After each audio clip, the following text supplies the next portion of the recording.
casharkeen xisaabta ah ee caawa waxaan uga hadli doonaa ciwaan muhiim ah oo la yiraahdo polynomial. Polynomial af Soomaaliga waxaa lagu yiraahdaa tibxaale. Polynomialka markii ugu horeysay waxaa la isticmaalay qarnigii 17aad ereygaas polynomial. Polynomial wuxuu ka kooban yahay laba erey oo kala ah poly oo ah erey Greek ah oo loola jeedo money ama wax badan, iyo nomen oo ah Latin oo asagana loola jeedo name loola jeedo ama tibix loola jeedo.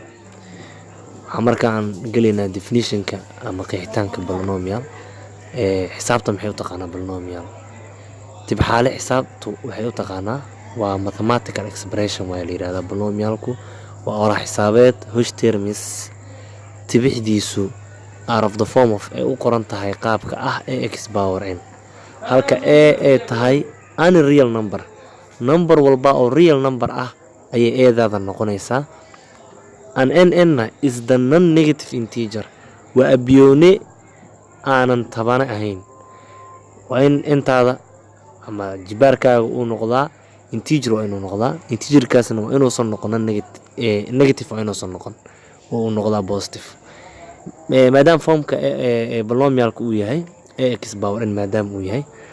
waxaan rabnaa mid walba magaciisa inaan sheegno. maxaa loo yaqaanaa, x maxaa loo yaqaanaa, n maxaa loo yaqaanaa. waxaa la yiraahdaa waa coefficient ayaa la yiraahdaa, horgale ayaa loo yaqaanaa. x-na scholar iyadana waxaa loo magacaabaa variable, doorsoomo ayaa loo magacaabaa, ama waxaa loo magacaabaa indeterminate ayaa loo magacaabaa.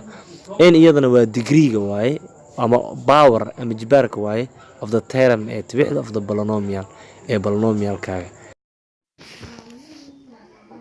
degree of the polynomial ama jibaarka polynomialka mar walba wuxuu noqon doonaa waa jibaarka uu leeyahay tibixda leh jibaarka ugu weyn jibaarkeeda ayaa wuxuu noqon doonaa jibaarka guud ahaan uu yeelan doono tibxaalaheena. isla tibixdaas leh jibaarka ugu weyn horgalaheedana wuxuu noqon doonaa asagana horgalaha hoggaanka oo ah tibxaalaheena ama polynomialkeena ayuu noqon doonaa, ama oo loo yaqaan leading coefficient of the polynomial. waayahay tibxaaluhu marka goormaan dhehena tibxaaluhu wuxuu qoran yahay qaab standard form ah, wuxuu qoran yahay goormaan leeyahay polynomialka inta badan waxaa leeyahay wuxuu qoran yahay standard form waa markii ay dhacdo in loo qoro qaab deegaandag ah oo laga bilaabo tibixda ugu jibaarka weyn loona dambeeyay tibixda ugu jibaarka yar, from the highest degree to the lowest degree. markii saas loo qoro polynomialka waxaan dhahaynaa wuxuu qoran yihiin qaab standard ah. example koowaad marka fiir waxaan leeyahay go'aamiyaan leeyahay in kuwan ay yihiin tibxaale ama inaysan ahayn. algebra expression waa meesha ku qoran, laakiin polynomial miya mise ma aha waa su'aasha taalo. number 1 waxaan leeyahay 5x + 1, number 2 waxaan leeyahay -6x cubic plus x square minus 7x minus 1, kan ugu dambeeyna waa 1 divided by x plus 5. waayahay xalka koowaad aan marka ku horumarayna. waayahay xalka koowaad waxaan leeyahay 5x + 1 polynomial miya mise ma ahan. dabcan go'aanka aan gaarayno mar walba wuxuu ku xiran yahay inaan dib u daraasino aan u fiirino formkii polynomialkii ma leedahay horta, sidoo kalena shuruudihii polynomialka ama tibxaalaha ma buuxinaysaa. tusaale polynomialku x power n uu qornaaso oo lahaa coefficient variable iyo index oo lahaa ama exponent. inta way leedahay 5x, 5 waa coefficient, x waa variable, waa jibaarkeeduna waa 1. 1 kale inta asaga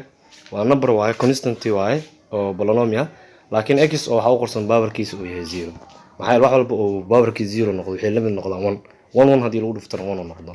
marka sida la 5x + 1 waxaan dhahaynaa waa polynomial, leading coefficient-geedu waa 5. maxay jibaarkeedu ugu weynaa wuxuu yahay 1, jibaarka ugu weyn tibixda wadatana horgalaheeda waa 5, sida la leading coefficient-geena uu noqon doonaa 5, sidaas la mid ah degree-gana waa 1.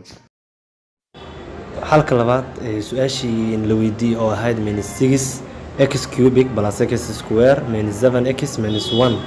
ma tahay tibxaale ma tahay oo polynomial ma tahay mise ma ahan. jawaabta waxay noqon doonaysaa -6x cubic plus x square minus 7x minus 1 waa polynomial ayaan dhahaynaa. weliba waa polynomial ka kooban 4 tibix ka kooban waaye. maadaama ay polynomial tahay marka degree-ga polynomialkeena ama tibxaalaheena wuxuu noqon doonaa termka ugu degree-ga weyn degree-giisa ayuu noqon doonaa. dabcan degree-ga ugu weyn ee termskeena ay leeyihiin waa 3 sida la ajiga digriga polynomialka guud ahaan wuxuu noqon doonaa 3 waxaan isweydiinaa marka leading coefficient-ga asagana wuxuu noqon doonaa leading coefficient-ga wuxuu noqon doonaa asagana marba haddii polynomialka uu qoran yahay qaab standard form oo laga bilaabo midka wajibaarka weyn loona dambeysay kan wajibaarka yar leading coefficient-ga ama horgalahaaga ee hogaamiyaha u ah tibxaalahaaga wuxuu noqon doonaa horgalaha uu wato termka koowaad sida la ajiga termka koowaad horgalaha uu wato waa -6 marka leading coefficient-ga marka wuxuu noqon doonaa asagana -6 ayuu noqon doonaa solution-ka saddexaad asagana 1 divided by x plus 5 wuxuu noqon doonaa 1 divided by x plus 5 waa algebra laakiin tibxaale ma ahan sirad polynomial maxaa yeelay x haddii kor la keeno waxay qaadan doontaa exponent ama jibaar oo negative ah taasna waxay ka dhigaysaa in aysan ahayn polynomial ama tibxaale aysan noqon su'aalaha labaad la weydiiyey asagana wuxuu leeyahay waxaa sheegtaa digriga ama jibaarka uu leeyahay polynomialkan ah xy plus 2x minus 7 xy plus 2x minus 7 wuxuu ka duwan yahay kuwii hore waxaan arki jirnay kuwii hore terms ama tibix ka kooban only ama kaliya hal variable ama hal doorsoome laakiin hadda waxaan u jeednaa anaga termka koowaad oo kale ee tibixdeena ama tibxaleen inuu ka kooban yahay laba xabo ama laba variable ama laba doorsoome inuu ka kooban yahay aan u jeednaa taas marka waxay keenaysaa farqi ah haddii marka polynomialkaaga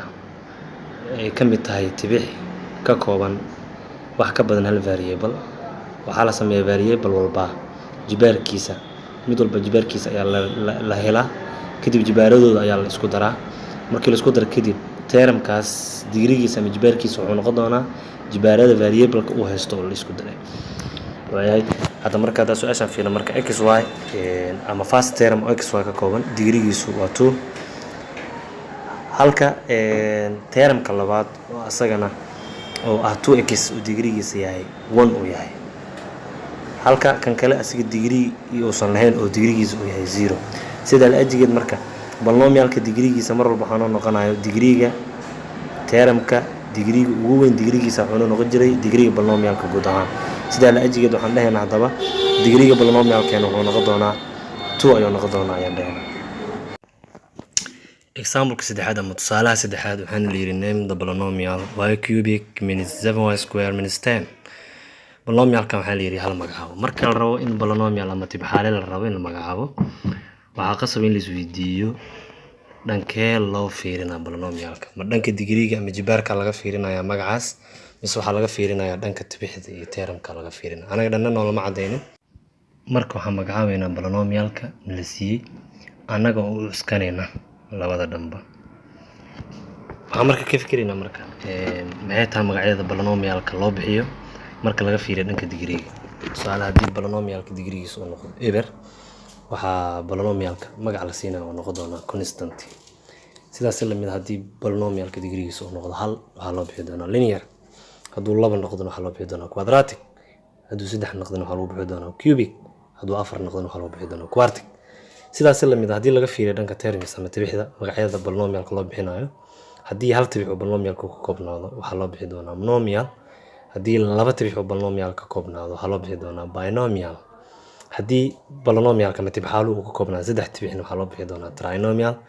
haddii polynomialka uu ka koobnaado afar tibixna waxaa loo bixi doonaa quadrinomial haddii polynomialka saddex tibix wax ka badan